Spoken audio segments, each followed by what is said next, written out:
kalibutan.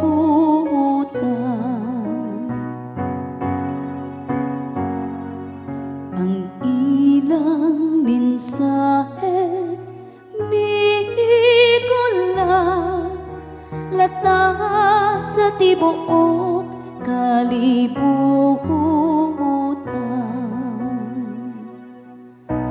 Ang mga langit nagpadaya sa himaya sa Dios, ug ang kahitasan nagsangyaw sa buhat sa iyang kamo. Ang adlaw nagsulti ngadto sa sunod adlaw. Ang gabi nagapahibalo ngadto sa sunod gabi.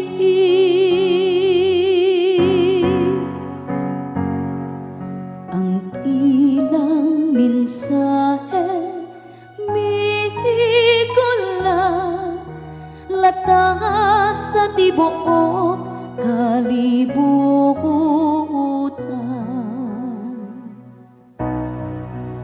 Walay usa ka pulong ni usa ka pagigsulti, kansang tingog wala madungo. Latas sa tibok yuta milanog ang ilang tingog,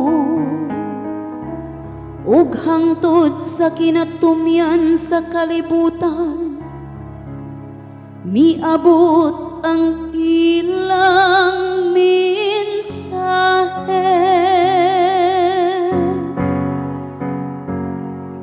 Ang ilang mensahe migula lata sa tibuok